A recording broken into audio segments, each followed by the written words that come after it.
I still remember the morning my wife walked out with our son. Not because it was loud or dramatic, nothing like the movies. No shouting, no broken plates, no slamming doors. Just quiet. A kind of quiet that felt wrong, like the air itself was holding its breath. I came home from the night shift at the repair shop just as the sun was beginning to rise. I could see the faint light touching the edges of our small house. The house I'd worked so hard to pay for. The house I thought my family would grow old in. The driveway was empty except for my old truck. Her car was gone. I thought nothing of it at first.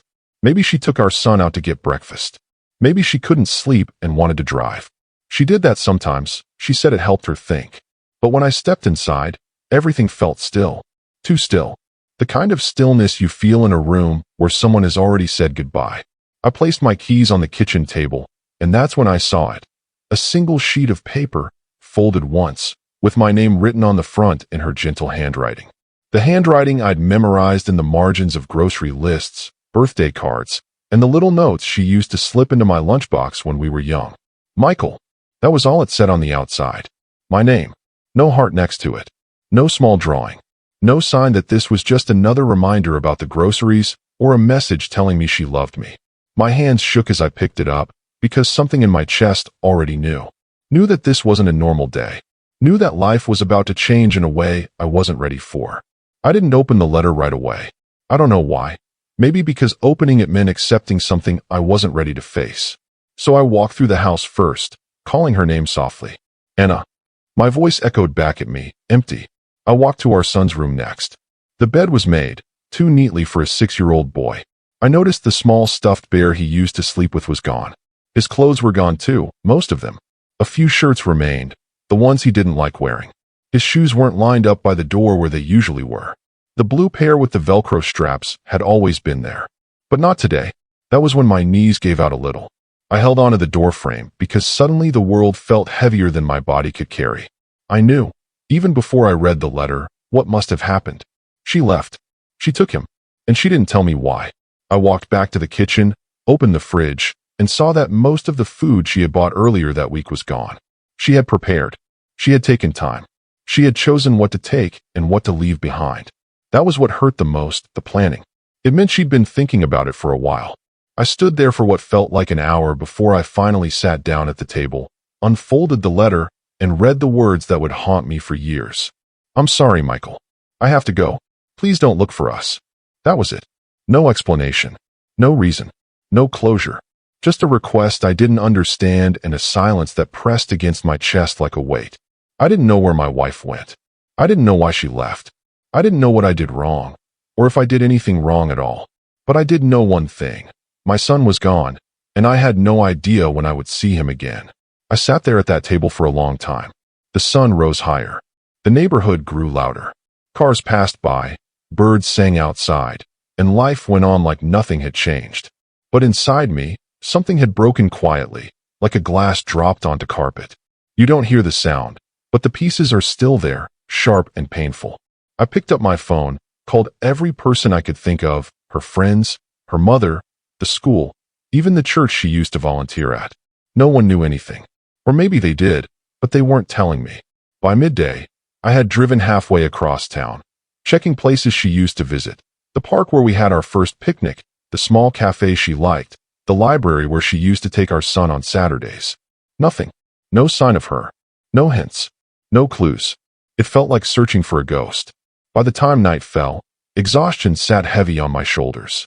I came back home, walked into the same silent house, and collapsed onto our bed. The bed that suddenly felt too big, too cold, too full of memories I wasn't ready to face. I held the letter in my hand the whole night, reading the same line over and over again. Please don't look for us. Why? Why would a wife leave her husband? Why would a mother take her child and ask the father not to follow? For months, that was the only question that lived inside me. I didn't drink. I didn't shout. I didn't break anything. I didn't blame anyone. I just waited, hoping that one day, she would walk through the door with our son and say there had been a misunderstanding. Hoping she would say she needed space. Hoping she would say she was scared of something, anything, that had nothing to do with me. But she didn't return. Days turned into weeks. Weeks into months. Months into nearly a year. I worked. I slept a little. I ate when I remembered to. I lived like a man holding onto a rope that was fraying in his hands. And the whole time, my son, Jacob, was growing somewhere without me. He started school without me. He learned new words without me. He lost his first baby tooth without me. He celebrated birthdays without me. And I wondered if he missed me. If he remembered the bedtime stories. If he remembered the way I carried him on my shoulders. If he remembered how we used to sit on the porch and watch the fireflies in summer. I wondered if she told him why they left. I wondered if she ever said my name to him again. I lived with that ache for so long that it became a part of me. Like a second heartbeat, quieter, but always there. A constant reminder of the two people I had loved more than anything, now gone without a trace. But the strangest part? I never felt anger toward her. Not even once. Just confusion. Just longing. Just a heavy sadness I couldn't explain. Because I knew my wife. Anna wasn't the kind of person who disappeared without reason. She wasn't the kind of mother who would willingly take a child away from someone who loved him. She must have had a reason. I just didn't know what it was. Not then. Not for many years. And when the truth finally came, when I learned why she had left, why she had begged me not to follow, everything I thought I understood about my life, my marriage, and my son shattered in a moment. But that part of the story comes later. Before I tell you how I lost them for good, and how I eventually found the truth, I need to take you back to the beginning, when life was still warm and soft around the edges. Back to when our little family felt complete. Back to when my wife still looked at me with love in her eyes, and my son still reached out for my hand without hesitation. Because no story of loss makes sense without knowing what was lost. And God knows, we had something worth holding on to. Years before she left, our life wasn't perfect, but it was ours. It was simple, ordinary, safe. The kind of life you don't realize you'll miss until it's gone. I worked long hours at a small auto repair shop on the east side of town. Grease on my hands, sweat on my back, and the smell of oil clinging to my clothes. That was my world. I didn't mind it. Honest work is honest work, and fixing cars made me feel useful. People trusted me. They brought their problems to me, and I solved them with my hands. There was something grounding about that. Anna worked part-time at a local bakery, which meant she was usually the one picking up Jacob from daycare. She loved the smell of fresh bread, she used to say. It made her feel calm. She'd come home with flour on her shirt and a smile on her face, offering me warm pastries she accidentally took home. She wasn't perfect, but she was gentle, soft-spoken, the kind of woman who remembered small details, like how I took my coffee, how I liked my tools arranged, how I loved listening to old country music on the porch at night. Jacob was 5 at the time. Curious, bright, a quiet kid, but thoughtful. He had a habit of holding my thumb when we walked, because his hand wasn't big enough to wrap around mine. That was our world. Small, ordinary, full of moments that today feel like scenes from a life that belonged to someone else. I didn't see the cracks forming. Maybe I didn't want to see them. Maybe I thought love could survive anything. But looking back now, I realize something important. Storms don't arrive suddenly. They begin quietly, with small changes, small distances, small silences you don't notice until they become too big to ignore. And that is where our story truly begins.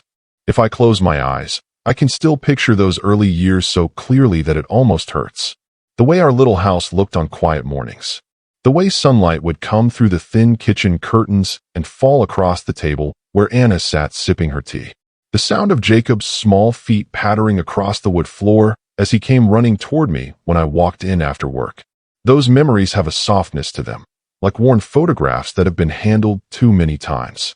They've turned gentle around the edges, as if time decided to be kind to them. Maybe that's how memory works. It forgets the small annoyances and leaves behind the love. Or maybe that's just what the heart chooses to hold on to. Either way, when I think of before she left, I think of evenings on the porch with Jacob sitting on my lap. I think of Anna humming quietly as she watered the small herbs she grew on the windowsill. I think of the little routines that became the foundation of our fragile, beautiful life. Back then, I worked late more often than I should have. The repair shop didn't pay well unless I put in the extra effort, and we were trying to save up for better things. A newer car, maybe a small vacation, maybe even a bigger house someday. I believed in providing. I believed that if I worked hard enough, my family would feel safe. That was my weakness. I thought love meant showing up with food on the table and bills paid on time. I didn't realize that sometimes love is softer than that. Sometimes love is listening. Sometimes love is sitting beside someone in silence. Sometimes love is rest. But I didn't know that then. I only knew how to work. Some nights I came home so tired I barely had the energy to take my boots off. I'd sit by the door for a moment, my head leaning back against the wall, and I'd hear the soft sound of Anna wrapping up Jacob's bedtime routine. "Brush your teeth, sweetheart," she'd say in that warm, patient voice of hers. "No, Mommy, the toothpaste is spicy," Jacob would answer every single night. "You say that every time," she'd reply with a laugh. She always tried to include me in their nighttime moments. Sometimes she'd bring Jacob out to the living room so he could say goodnight to me. Sometimes she'd ask me to read him a book if I wasn't too exhausted. I should have said yes more often. I realize that now. But back then, I told myself I would make up for it later, on weekends, on holidays, on the better days that I was always working toward. Later, later, later. Life is full of laters that never come. One evening, I came home unusually early. The sun was still up, and I remember thinking how strange it felt to see our house in natural daylight rather than the dim glow of the porch light. Inside, Anna was sitting at the kitchen table with her head down, her fingers tangled in her hair. Jacob was on the floor with his toys, humming to himself. I stepped in quietly. She didn't hear me at first. Her shoulders looked tense, like she was carrying something heavy. "Hey," I said softly. She jumped a little before looking up with a tired smile. "Oh, you're home early." "Yeah, boss let me go." "Slow day." "That's good," she said, but her smile didn't reach her eyes. I walked over, kissed the top of her head, and sat across from her. "You okay?" I asked. She nodded too quickly. "Just a long day." I wanted to ask more. I wanted to know what was weighing her down. But her eyes drifted toward Jacob, who was lost in his world of plastic trucks. And something about the way she looked at him made me hold my tongue. "I'll get dinner started," I said instead. That moment stays with me. The way she looked at our son. The way her fingers trembled. The way her smile tried to hide something I wasn't ready to see. I didn't know it then, but that was one of the first cracks in our life. Small, almost invisible, but real. The months that followed weren't bad, not in any obvious way. But something about Anna changed. She grew quieter, more inward. She would pause sometimes as if listening to something far away. She'd forget things, small things, like where she put her keys or whether she took something out for dinner. She had always been organized, always steady. But suddenly she seemed distracted. One night, after Jacob fell asleep, we sat on the couch together, a movie playing softly in the background. She leaned against me, but not the way she used to. Her weight felt lighter, like she was holding herself up instead of resting on me. "Anna," I said gently. "Talk to me." She didn't respond for a long moment. Then she whispered, "I'm fine." "You're not," I said quietly. Her fingers tightened on the blanket we were sharing. Her breathing grew shallow. "Michael," she said, "I'm just tired." I didn't push. I thought I was being respectful. I thought giving her space was the right thing to do. But looking back, I realized that sometimes silence isn't respect, it's distance.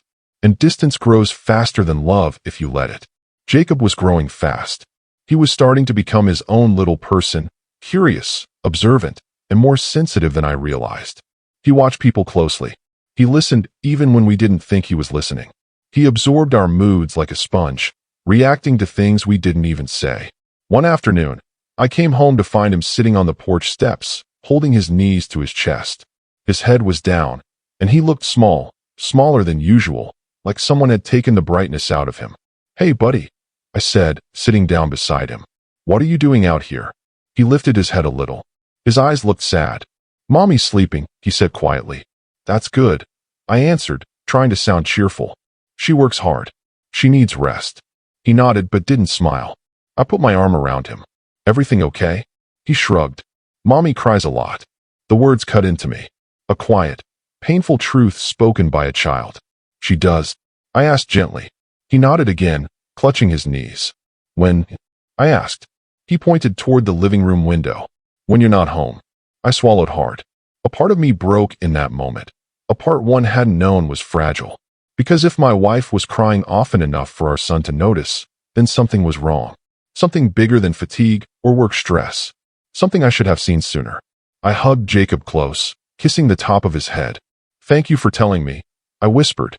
He leaned into me, small and warm and trusting. In that moment, I promised myself I would find out what was hurting her. I promised myself I would fix it. But sometimes the thing that breaks isn't something you can see. Sometimes it's something buried deep, hidden behind quiet smiles and tired eyes. And sometimes, no matter how much you want to fix it, the person you love has already decided to carry their burden alone. A few weeks later, I found Anna sitting at the kitchen table again. This time, the silence around her felt heavier. She was staring at a cup of tea that had already gone cold. Her fingers were wrapped around the mug, but she wasn't drinking. "Anna," I said softly, "we need to talk." Her shoulders tensed. She didn't look up. "I don't want to fight," she whispered. "I'm not trying to fight," I said gently. I want to understand." "Understand what?" "You," I answered. Her eyes lifted then. They were red around the edges as if she had cried recently.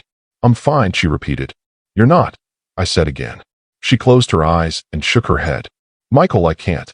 I can't do this right now." "Do what?" "Talk about things I can't explain." Her voice broke a little at the end. I reached out, placing my hand over hers. "Anna," I said softly, "you don't have to explain everything at once. You can tell me a little. You can tell me anything." She pulled her hand away gently, not angrily, but almost fearfully. "Please," she whispered, "just give me time." Time. That was the word she kept using. I thought I understood, but now I know what she really meant. She needed time because she knew something I didn't. Something she wasn't ready to tell me. Something she feared would destroy the life we had. And maybe she was right. There is one night I will never forget, not just because of what happened, but because of what I failed to see. It was late autumn. The sky had been heavy all day, thick with dark clouds. That evening, a storm finally broke. Rain hammered against the windows. The wind howled through the gaps in the old siding. The house felt colder than usual, like the storm outside had crept in through the walls. I came home soaking wet. Anna was sitting on the couch, her knees tucked to her chest, Jacob asleep beside her with his head resting on her thigh. She looked up at me with eyes full of worry. "You're drenched," she said softly. "It's coming down hard out there. Let me get you a towel." She gently shifted Jacob's sleeping weight, placed a blanket over him, and went to the linen closet. When she returned, she handed me the towel, but her hands were trembling. She tried to hide it, but I saw. "What's wrong?" I asked. She shook her head. "Nothing." "Anna." Her voice cracked. "I'm scared." "Of what?" She looked toward the window. The rain was hitting it so hard it sounded like pebbles. "I don't know," she whispered. "You don't know what you're scared of?" She wrapped her arms around herself. "Sometimes I feel like something bad is coming," she said. "Like something is going to happen to us." "Nothing is going to happen," I said, trying to reassure her. "You don't know that," she whispered. I sat down beside her, placing my arm around her gently. "Anna, we're safe. You're safe. Jacob is safe." She leaned into me, but her body felt tense, like someone bracing for impact. "I wish I could believe that," she whispered. "You can't," I told her. "I'm right here." She closed her eyes. A tear slipped down her cheek. I held her close that night. I thought I was comforting her. I thought the storm outside was the only thing she feared. But now I know the truth. What she feared was already inside our lives, already growing in the shadows where I couldn't see. Something she was trying to carry alone. Something she didn't want to burden me with. Something she thought would break me. And in trying to protect me, she decided to leave instead. But that part comes later. For now, all I knew was that my wife was scared of something invisible, something she refused to name. And I, blind with love and routine and exhaustion, didn't push hard enough to understand. A few days after the storm, I found Anna in the hallway, packing a small bag. Not a suitcase, just a backpack. She looked startled when she saw me. "Going somewhere?" I asked. She hesitated. "Just to my mother's. I need a night away." She had never done that before. "Why?" I asked. I need rest. We can rest together." She shook her head softly. "No. This is something I have to do alone." Her voice was thin, barely holding itself together. I felt confusion, worry, and something else, fear.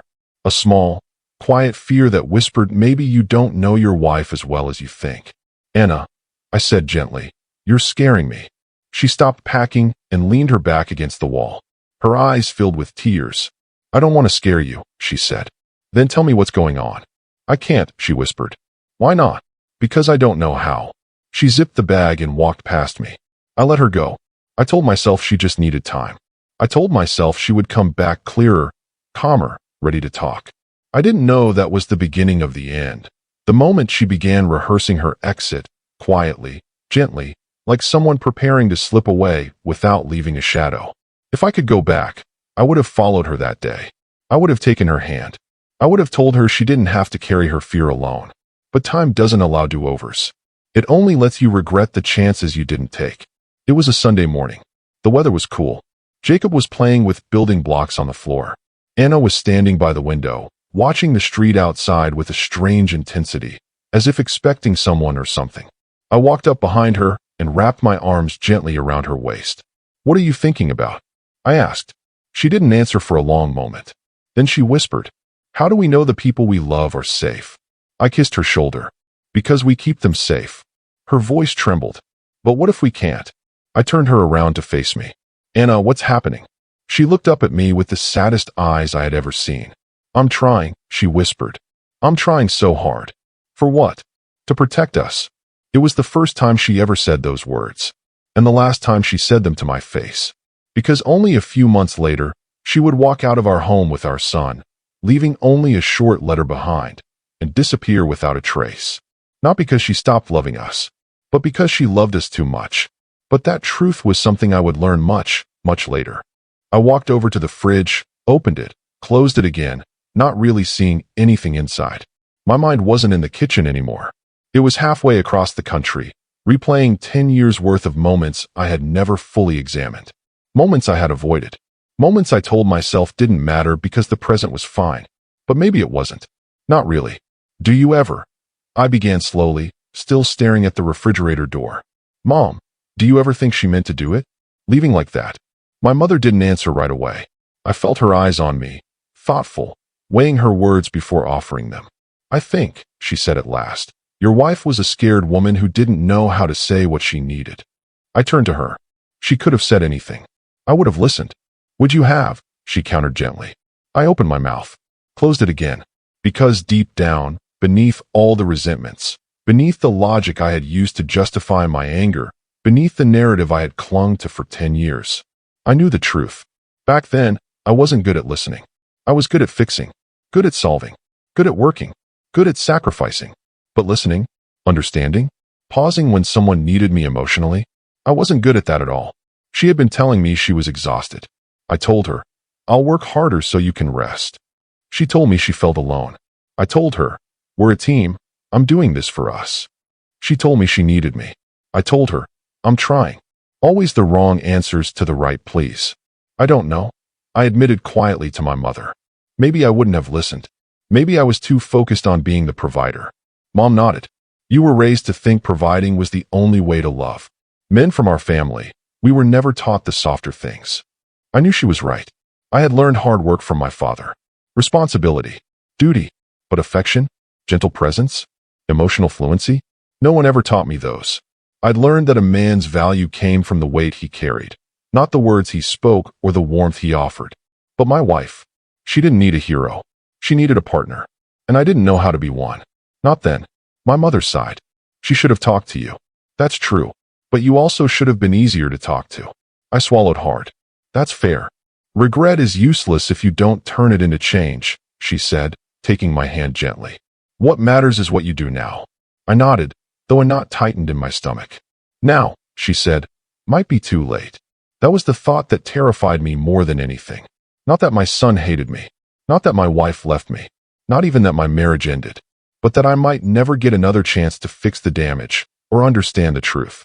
That maybe the truth was locked behind two people who had both learned to survive without me. I pulled my hand away gently and sat at the table, trying to gather myself. "Mom, what if she had a reason? A big one? Something she couldn't say?"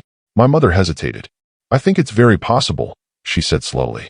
"Most women don't uproot their lives for nothing." I stared at her. "Do you know something?" She shifted in her chair. "Not exactly, but I do know a woman's silence is louder than her words.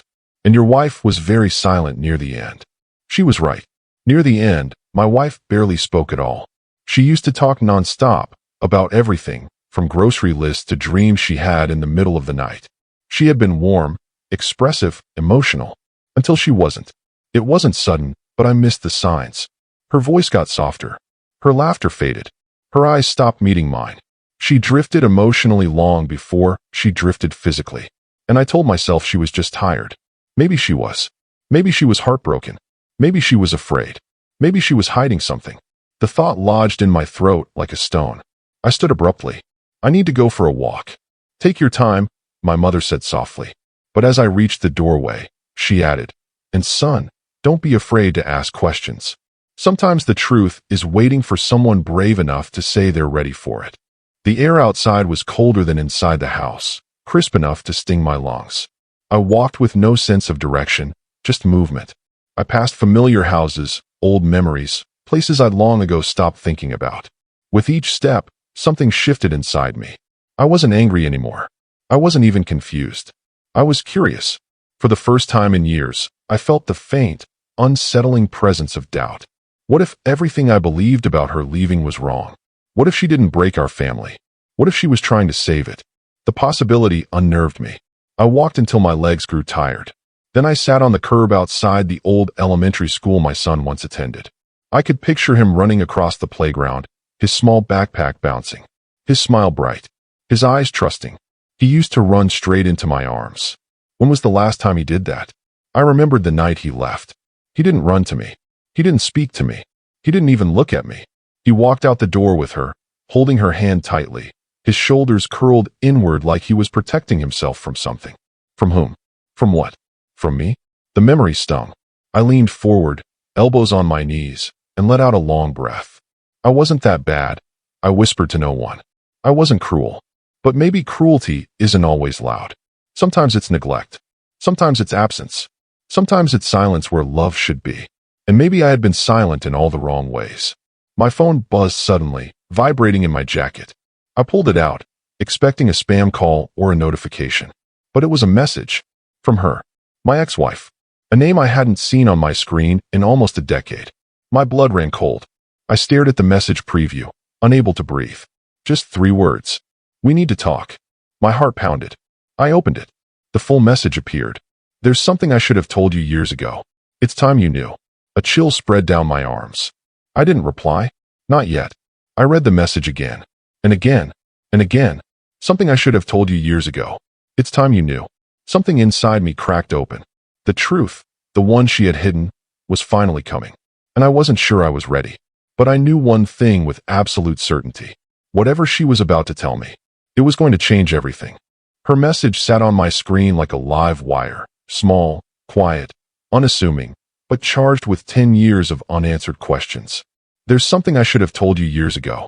It's time you knew. The words didn't just land, they echoed. I must have read them 20 times. My thumb hovered over the keyboard, but nothing came out. I wasn't even sure what to say. What happened? Why now? What truth? The truth. The one she carried. The one she left with. The one she thought I didn't deserve or couldn't handle or wouldn't understand. I didn't reply, not because I didn't want to, but because something heavy settled in my chest, something between fear and acceptance. My mother once told me, the truth doesn't hurt because it's cruel. It hurts because it's honest. For the first time, I understood that. I walked slowly back home, every step feeling heavier. My mother was at the dining table peeling pomegranates, the red seeds shining like jewels. She looked up the moment I walked in. What's wrong? I handed her my phone. She put on her glasses and read the message silently. When she finished, she didn't speak right away.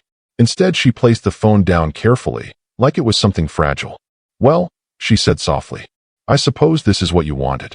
I didn't answer. I sat across from her, elbows on the table, rubbing my forehead. No, I said. I wanted answers years ago. Now I don't even know if I'm ready for them.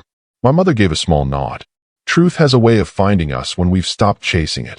I let out a breath. Mom, what if whatever she's about to say makes things worse? She looked at me with the kind of calm only mothers have, the kind carved from decades of watching their children survive everything. Then it will hurt, she said. But at least you'll finally know what you've been fighting. I swallowed. Hard. What do I even say to her? She shrugged lightly. Start with the simplest thing.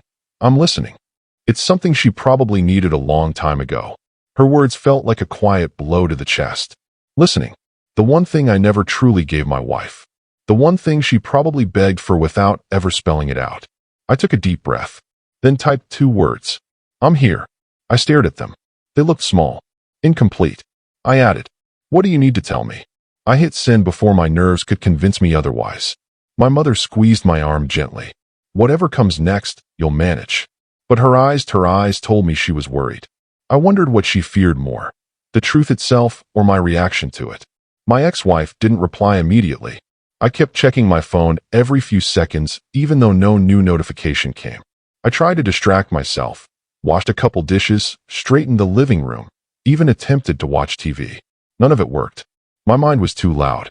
Hours passed. The sun shifted across the windows. My mother went out to grocery shop. The house settled into a familiar evening quiet. Still nothing. At around 7:40 p.m., my phone buzzed. I froze. The screen lit up. Her, not over text. Can we talk on a call? A pit opened in my stomach. A voice call meant seriousness, more serious than I expected. I typed back. Me, yes. Whenever you're ready. Almost immediately, the phone rang. Her name on the screen. Her voice waiting on the other side. I answered. For a moment, neither of us spoke. There was just breathing, hers uneven, mine too controlled. Finally, she whispered, thank you for picking up.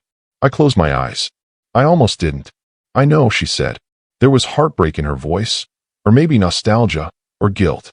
Just say it, I said quietly. Whatever it is. I'm not going anywhere. She took a shaky breath. I should have told you the truth when I left, she said. I suspected that, I replied. It wasn't because I didn't love you, she continued, or because you weren't good enough. I know it looked like that. I know it broke you. The words hit deeper than I wanted to admit. Then why? I asked. There was a pause. A long one. Then she said something I didn't expect. I wasn't leaving you. I was protecting our son. My entire body tensed. Protecting him from what? I asked. Silence. I swallowed hard. From me? No, she said urgently. Never from you. You were never the danger. My chest ached with relief, but only for a second, because her voice trembled when she added. There was something happening around us, something I didn't know how to explain. And I was scared. Really scared. I leaned forward in my seat. My hand gripped the edge of the table. What was happening? I asked. She inhaled sharply. You remember the nights he used to wake up with nightmares? How he kept saying he heard things in the house. I frowned. Yes, he said someone was calling his name. She let out a soft, broken sound. It wasn't a dream. My breath caught. What are you talking about? I didn't leave because of your long hours, she said. I didn't leave because we drifted. I left because someone was watching him. Someone who wasn't supposed to. Cold dread washed over me. Who? I whispered. She took another breath. This one unsteady, frightened. The truth is, I didn't tell you because I knew you wouldn't believe me. My pulse hammered. Believe what? On the other end of the line, she finally broke. There was a man, she said. Someone from my past. Someone dangerous. My grip on the phone tightened. And he came back. The room spun. Everything I thought I knew about why she left. Everything I blamed her for. Everything I hated myself for. All of it cracked. You think she left you because you failed, my mother once told me. Maybe she left because she was trying to save you both. And now I finally understood. But my ex-wife wasn't finished. Her voice dropped to a whisper. He didn't want me. He wanted our son. And just like that, 10 years of resentment collapsed into cold, terrifying clarity. Her last sentence kept ringing in my ears long after she said it. He didn't want me. He wanted our son. I felt something inside me shift. Not anger, not panic, but a deep, cold awareness that I had been walking in the dark for years without knowing there was something dangerous in the shadows. I swallowed slowly. You need to explain this from the beginning. She exhaled shakily. I know. And I will. I owe you that. Her voice softened, but the fear in it was unmistakable. Do you remember Daniel? She asked. I paused. Daniel from college? The quiet one? The one who used to hang around your friend group? Yes, she whispered. Him. I thought he moved overseas, I said. He did. A pause. But he came back. And he came back with an obsession. My jaw tightened. Obsessed with you? No, she said. Obsessed with my family. With what I built without him. I didn't understand. Not yet. But something told me I would. She cleared her throat. You know how I left suddenly. How I didn't give you real reasons. How I took our son and disappeared.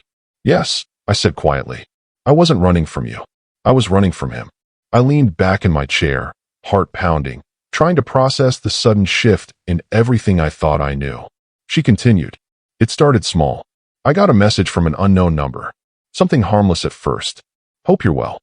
I didn't think much of it. Then more messages came. He knew where I worked, knew where we lived, knew our routines. My chest tightened. Why didn't you tell me? She let out a weak laugh, one filled with old exhaustion. Because every time I did, you were busy. Not because you didn't care, but because you were working so hard to provide. And I didn't want to sound paranoid. I closed my eyes. That hurt, because it was true. I was always busy then. Always trying to be responsible. Always trying to be the provider. And without realizing it, I didn't leave room for her fears. Not even the real ones. She went on. One night, I woke up and saw someone standing near the window in the living room. My breath stopped. Inside the house. I whispered. Yes, she said. Inside. I grabbed the edge of the table. Why didn't you tell me this? I wasn't yelling, just wounded. Lost. Her reply was barely audible. Because I thought you'd tell me I was imagining it. My heart sank. She wasn't wrong to fear that. Back then, I was practical to a fault. I saw emotions as problems to solve instead of experiences to understand. She continued. I turned on the lights. No one was there. But our son, he saw something too. He told me he saw a man inside the hallway calling his name. A chill rushed through me. He said the man told him, come here. I want to show you something. My hands trembled. And that's when the nightmares started, she added. I remembered those nights. Our son crying. Saying, there's someone in the house. Me brushing it off as dreams. Me waving it away because I thought kids imagined things. I had no idea. Her next words felt like a punch. He wasn't dreaming, David. He saw the same man I saw. My stomach twisted into knots.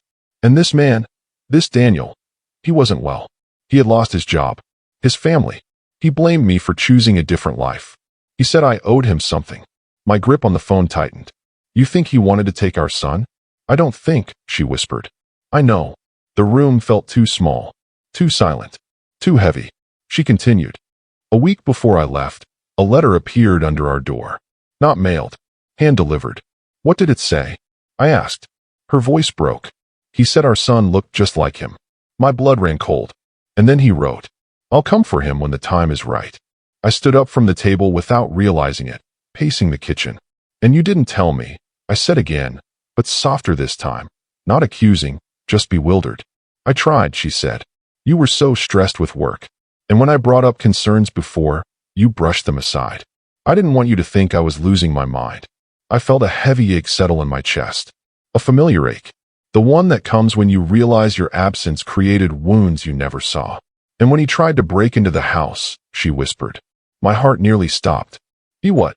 He tried. At night. I woke up to the sound of the back door shaking. Our son was asleep. I grabbed him and hid in the bathroom with the lights off. I called the police, but by the time they arrived, he was gone. She paused. But he left something behind. My breath hitched. What? A small toy. One I had never seen before. He left it on our son's pillow. I felt sick. Sick with fear. Sick with guilt.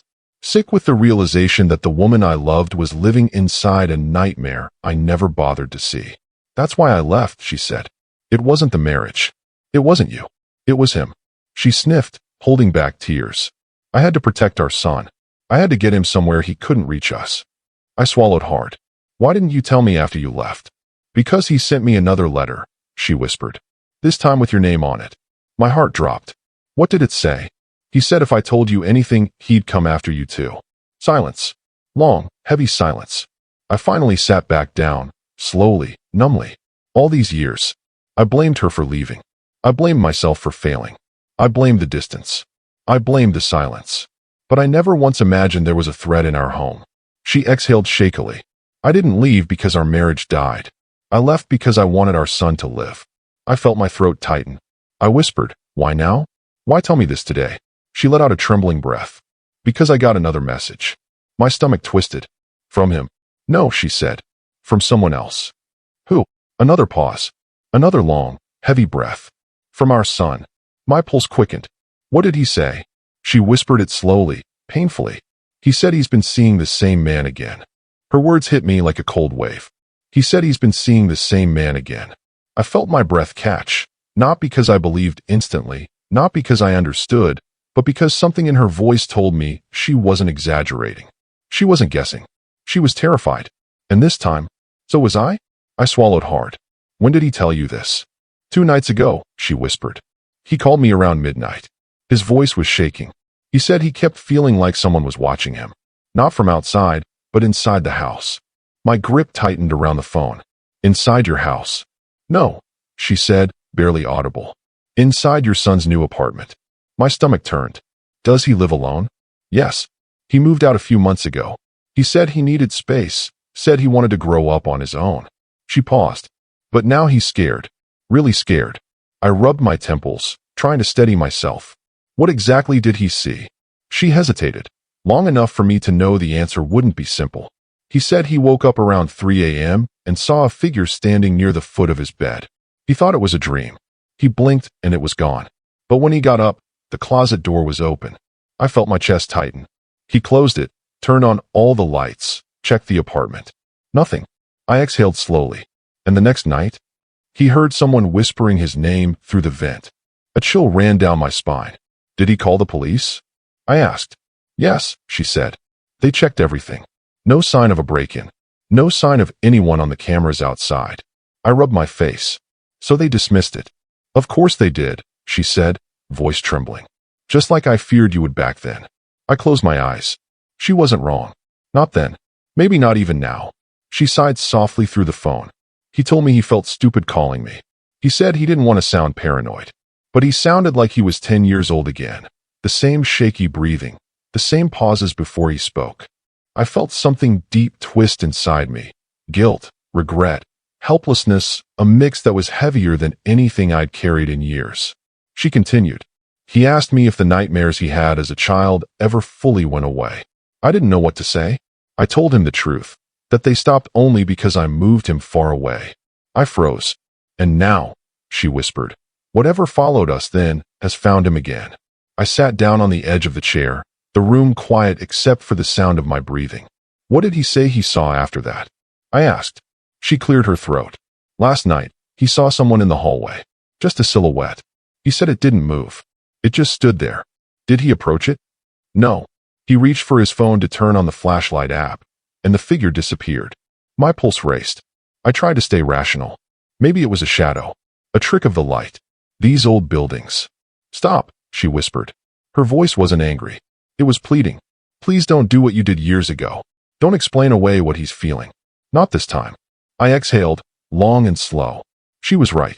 My biggest failure in the past wasn't absence. It was dismissal. I didn't listen. Not to her.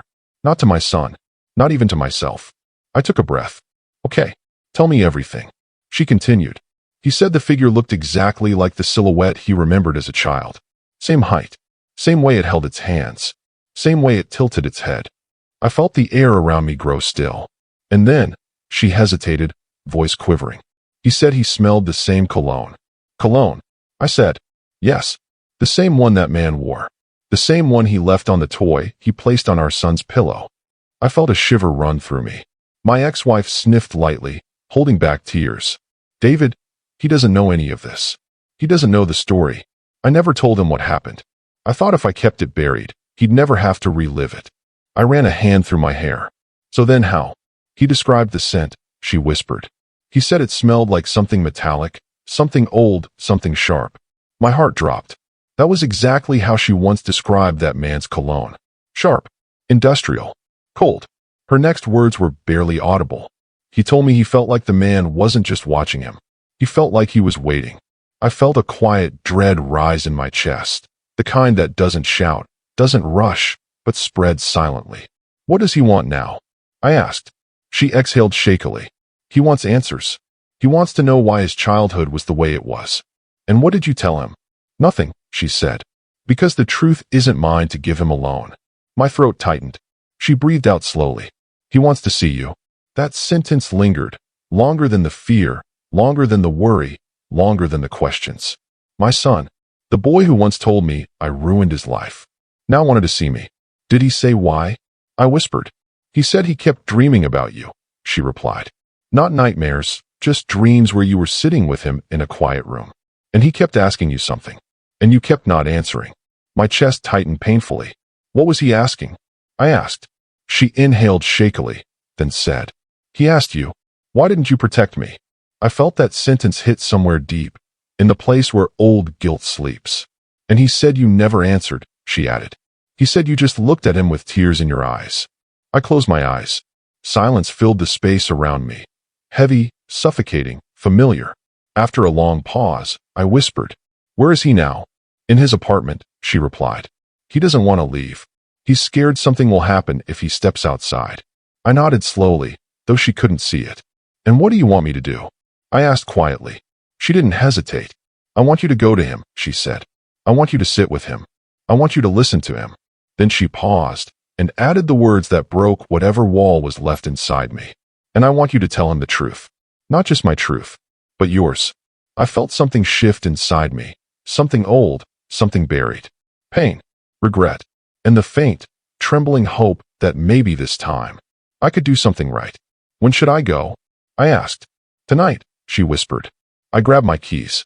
Send me the address. She exhaled in relief. The sound of someone who'd been holding her breath for years. I will. I stood up, walked toward the door, and for the first time in a decade, I wasn't walking away from my son. I was walking toward him. I drove through the quiet streets, headlights cutting through the foggy night, gripping the steering wheel like it was a lifeline.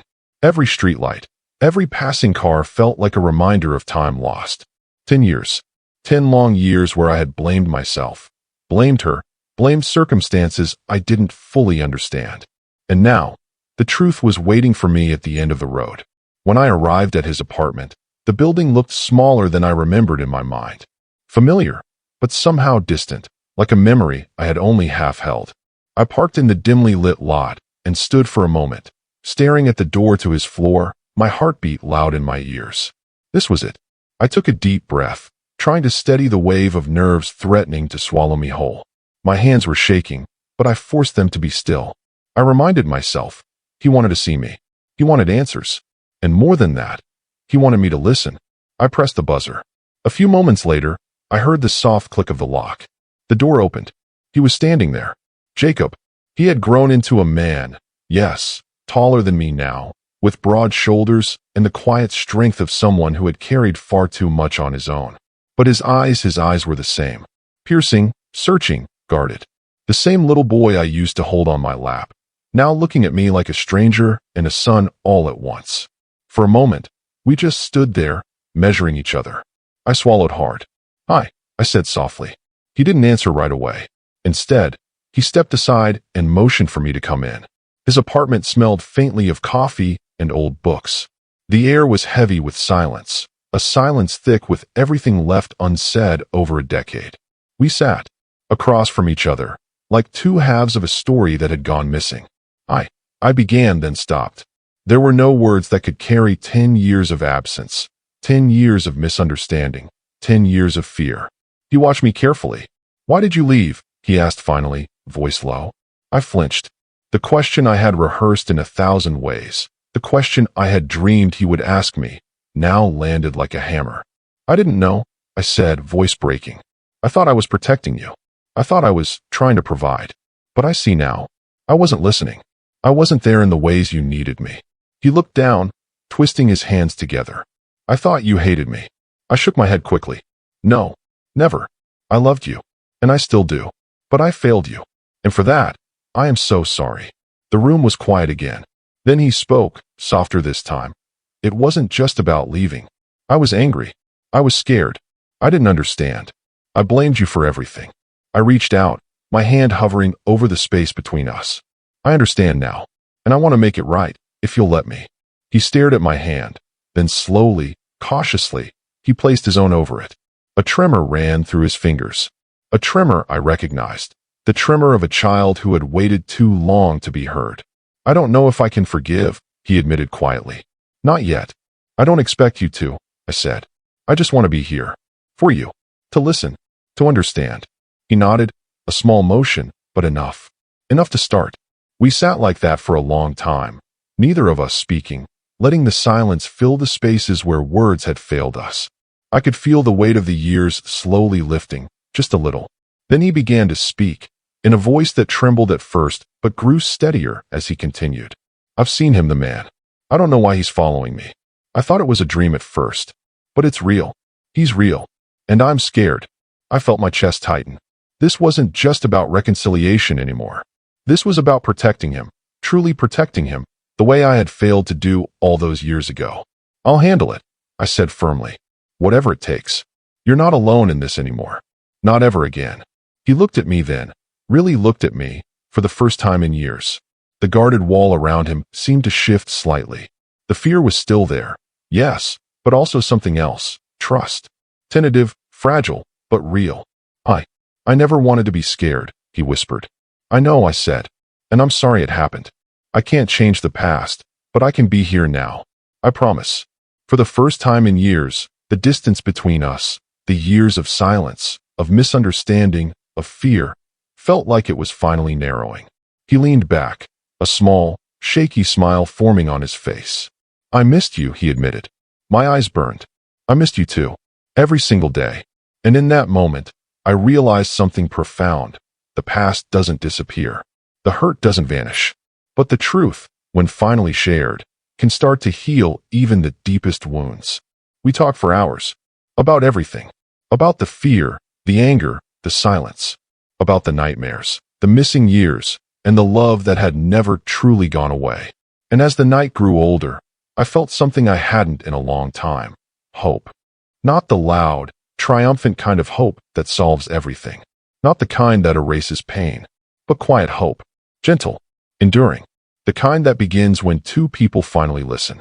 And that night, in the dim glow of his apartment, with the sounds of the city outside and the weight of the past slowly lifting, I realized that maybe, just maybe, we could move forward. Together. The night stretched on, quiet except for the soft hum of the city outside and the occasional creak of the old apartment building. Jacob and I sat close together on the couch, the tension in the room slowly easing, but the weight of the unspoken fear still lingered. I don't understand why he's back, Jacob said quietly, staring at his hands. Why now? After all these years? I shook my head. I don't know, but I do know one thing. We're not letting him hurt you anymore. Not ever. He looked up at me, eyes wide, almost searching for reassurance. How? What can we do? I took a deep breath. We face it together. Whatever this is, we face it together. I'm not going to leave this time. I'm not walking away. He nodded slowly, a mixture of relief and fear in his expression. I want to believe that. I really do. But what if he comes? What if he tries to hurt us? I leaned forward, my hands resting on my knees, trying to put some of the strength I felt into my voice. Then we make sure he never gets the chance. We prepare. We stay alert. And most importantly, we don't face this alone. Not you. Not me. Not ever again. For the first time in years, I saw the boy I used to hold on my lap, scared and confused, peeking out through the man he had become, and I realized how much he had carried on his own. Fear, anger, resentment, and the unbearable weight of uncertainty. Dad, he said softly, almost a whisper. I never wanted to think of you as someone who couldn't protect me. You never had to. I replied, my voice tight. I failed you before, yes. But I promise that ends now. We talked through the night. We shared memories, truths we had both held back, and the fears that had haunted us separately for so long. He told me about the nightmares, the strange shadows, and the fleeting figure that kept appearing. I listened, really listened, without judgment or rationalizing, without brushing away his experience like I had 10 years ago. By the time the first light of dawn crept through the blinds, something had shifted between us. The fear hadn't vanished. It couldn't in just one night.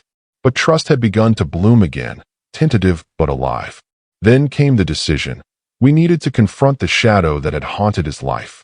Not in anger, not in violence, but in awareness and preparation. We couldn't hide. We couldn't ignore it. The past had taught us that running only prolonged the pain. Together, we began to map out what we knew. The letters, the toy, the cologne, the figure. Each clue was a thread connecting the events of the past to the present. I realized that fear had power only when left unchecked. Knowledge, vigilance, and presence were our tools now. I never realized, I said quietly, that in trying to protect you by staying away, I might have left you more vulnerable. Jacob's eyes met mine. I know you didn't mean to. But yes, it felt like I was on my own. And that hurt worse than anything. I understand now, I said. And I will make sure you're never alone like that again. For the first time in years, I felt a calm determination. Fear still existed, but it had been replaced by action. I was no longer just a man haunted by past mistakes. I was a father ready to stand by his son, ready to confront whatever shadows lingered. We spent the next few days preparing. We checked the apartment, secured locks, installed cameras, and devised a plan to stay aware without letting paranoia take over. We even practiced simple routines for emergencies, small steps to give both of us a sense of control. Through it all, I noticed subtle changes in Jacob. His shoulders relaxed slightly. His voice grew steadier. And most importantly, he began to look at me not just as a man who had failed him, but as the father who had returned, fully present, fully committed. The fear hadn't vanished. The danger might still exist. But for the first time in years, we were no longer alone in facing it. We were together. And in that togetherness, I found a quiet strength I hadn't realized I possessed. The strength that comes not from being perfect, but from being present. That night, as we sat together watching the city lights flicker outside, I placed a hand on his shoulder. Whatever comes, I said softly, we face it together. No running. No silence. Just us. He nodded, a faint smile breaking through the tension. Together, he echoed. And in that moment, I felt something profound. The past had shaped us. The mistakes had hurt us. The fear had followed us. But love, when paired with courage and presence, could begin to heal even the deepest scars. We weren't completely free of the shadows yet. We didn't know what tomorrow would bring. But for the first time in a long time, I felt like we had a chance, a real chance, to reclaim our lives together. The next few days were a strange mixture of vigilance and fragile normalcy. Jacob and I fell into a rhythm, one that combined quiet conversation with careful observation. Every creak of the floorboards, every flicker of the lights, every shadow on the wall caught our attention. But instead of fear controlling us, awareness became our ally. I watched him closely. He moved through his apartment with a cautious confidence, checking windows, locking doors, setting up small cameras. He still flinched at sudden sounds, but he didn't freeze like he once would have. And when he looked at me, I saw something new, a glimmer of trust. Not complete trust, not yet, but the beginnings of it. One evening, we decided it was time to take a step forward. We would not wait for the shadow to appear again. We would face it proactively. I said quietly, Jacob, tomorrow, we go out. Not far. Just a walk around your block. Together. I want you to know you're not alone, no matter what. He hesitated, then nodded slowly. Okay. Together. That night, I barely slept. My mind ran through every possible scenario, every memory of the man who had haunted our past. The fear was still there, as it should be, but it was tempered by something stronger, resolve. The next morning, we walked out of his apartment, side by side. The streets were calm, early morning lights stretching across the buildings. Birds chirped faintly. Everything seemed normal, ordinary, safe. And yet, every glance at a distant figure, every shadow along the alleyway, made both of us tense. We were hyper-aware, but not panicked. Awareness had replaced helplessness. We reached the small park near his apartment. Jacob paused, looking around nervously. I placed a hand on his shoulder. It's okay, I said. I'm right here. He exhaled and nodded. We walked slowly, talking quietly about everything. School, work, memories of his childhood, the things he remembered, and the things he hadn't shared before. I listened, really listened. Every word mattered. Every pause mattered. Then, as we rounded the corner back toward his building, something caught my eye. A figure, distant, standing near the edge of the street. Too still to be anyone simply walking by. I froze. Jacob noticed. Dad? I whispered, stay calm. Watch me. We walked closer, and the figure moved, just enough to reveal itself partially in the morning light. My heart pounded, but I didn't panic. The years of absence, the fear, the guilt, it all coalesced into a quiet determination. Jacob, I said softly, behind me. Stay close. We approached the figure together. As we got closer, I saw it clearly. It was a man, not threatening yet, but deliberate, observing. My instincts screamed caution, but I held myself steady. Can I help you? I called, voice calm but firm. The man didn't answer immediately. Then, slowly, he turned to face us.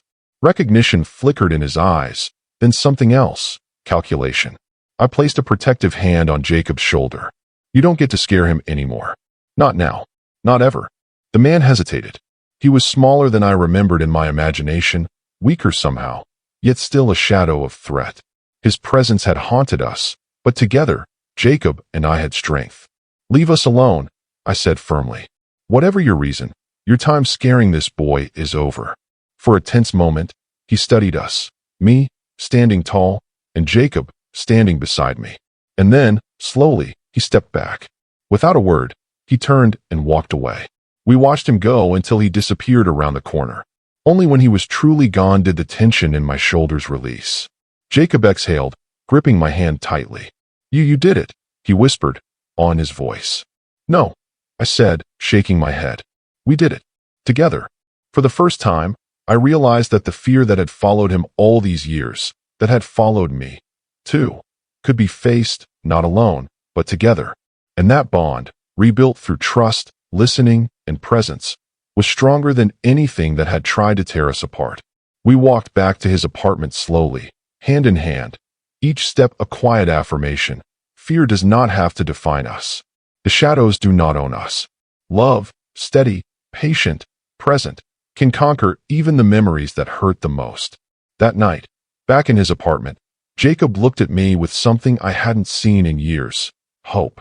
And I finally allowed myself to hope, too. Not the naive kind, not the wishful kind. The quiet, grounded hope that comes from knowing that no matter what comes next, we will face it together. The days after that confrontation felt different. Not miraculous, not perfect. Nothing in this story ever would be, but lighter.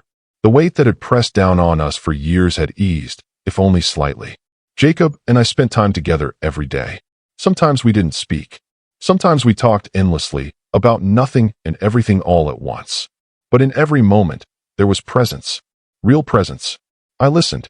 He listened. We shared, carefully, cautiously, letting the walls we had built over a decade slowly crumble. I realized something important. Trust isn't rebuilt in grand gestures. It's rebuilt in small, consistent actions. The phone calls, the check-ins, sitting together in silence, laughing at the simplest jokes, offering reassurance without being asked. That's what repaired the broken pieces. That's what healed. One evening, after a long day of assembling cameras and reviewing plans to stay vigilant, Jacob and I sat together on the balcony, watching the city lights.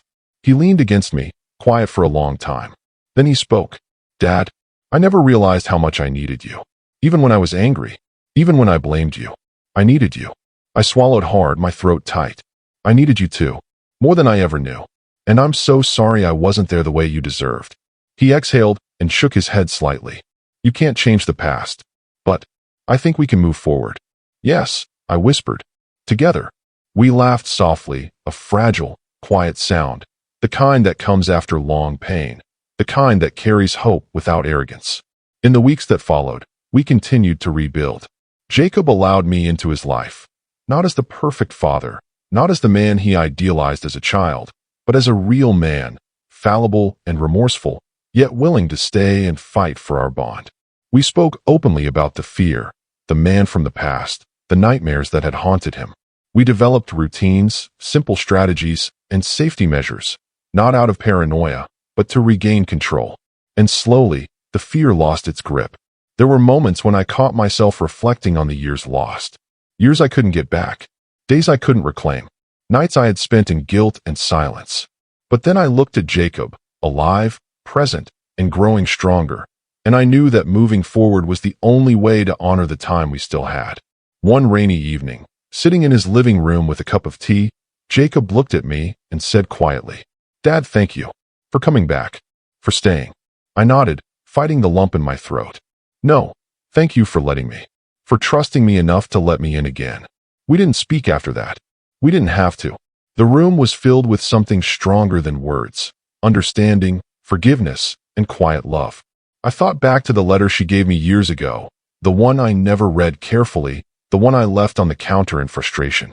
If I had read it with the attention it deserved, maybe I could have understood sooner. Maybe I could have prevented years of pain. But hindsight is always clearer than reality. What mattered now was presence. Listening, acting, loving in the ways that mattered most. In the end, I learned that being a father, a parent, isn't about perfection. It's not about providing the right things at the right time. It's about being present. It's about seeing the fears, the pain, the struggles of the people you love and standing by them. It's about saying the words that matter. I'm here. I hear you. I love you. And it's about being ready, when the time comes, to face whatever shadows life throws at you. Together, Jacob and I didn't magically erase the past. The years of distance, fear, and resentment remained as lessons etched into our lives. But together, we built a new story. A story where love, presence, and understanding became stronger than fear. As I sit here now, watching him sleep peacefully after a long day, I realize that sometimes life doesn't give you second chances. But when it does, when it hands you the opportunity to step forward, to listen, to love, you take it. Because forgiveness doesn't erase the pain. It doesn't change the past, but it does make it lighter to carry. And that, I've learned, is more than enough. The weeks turned into months. Jacob and I continued to rebuild not just trust, but a relationship that had been fractured for far too long. Every conversation, every quiet moment together, every shared laugh or sigh of relief became a thread weaving our lives back together. I thought often about the man who had haunted our past, about the fear that had followed Jacob from childhood into adulthood. But I realized something important. The fear was real, yes, but it did not define us. What defined us was how we responded, together, with courage and love. Sitting on the balcony one evening, watching the sunset paint the city in gold and pink, I felt a quiet peace. It wasn't the kind of happiness that erases pain or rewrites the past. It was the kind of calm that comes from knowing you've done all you can, that you've shown up, you've listened, you've loved. Jacob leaned against me, his presence a steady reminder that the years of absence and mistakes could not erase the bond we were rebuilding. He looked up and said softly, "Dad, I think I finally understand. You never stopped caring. You never stopped being my father." I felt a lump in my throat. I was foolish for not showing it sooner, I admitted. But I'm here now, and I promise I'll never stop again. We sat in silence for a long while, watching the city breathe beneath us. The traffic lights blinked, the distant hum of voices floated up, and the world moved around us. And in that moment, I understood something fundamental. Life doesn't give perfect answers. Life doesn't give perfect timing. But life does give chances. Chances to listen, chances to forgive, chances to show up. And even if we fail sometimes, even if the past leaves scars, it is in the act of being present, in the act of love and understanding, that we find meaning. I thought back to the years of distance, the nights I couldn't sleep thinking about my son, the misunderstandings, the resentment. I thought about the countless small moments I had missed, the bedtime stories, the quiet talks, the walks to school. And I realized that while I couldn't reclaim those moments, I could create new ones. Moments of trust, moments of connection, moments of healing. That is what I focus on now. Every day, every choice, every interaction. Being there, listening, loving. Not perfectly, but authentically. Because I learned that love isn't about being flawless. It's about showing up. It's about patience. It's about understanding that the people we care about carry their own fears and scars, and that the act of being present can be the most profound gift of all.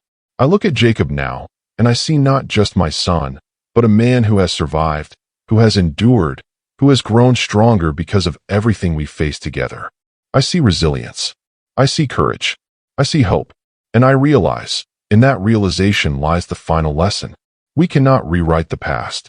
We cannot undo the pain we have caused or the mistakes we have made. But we can move forward. We can choose to love. We can choose to listen. We can choose to show up for the people who matter most. Because sometimes, the greatest act of courage isn't confronting the world outside. It's confronting ourselves, facing our mistakes, and choosing to rebuild what has been broken. And sometimes, that is more than enough.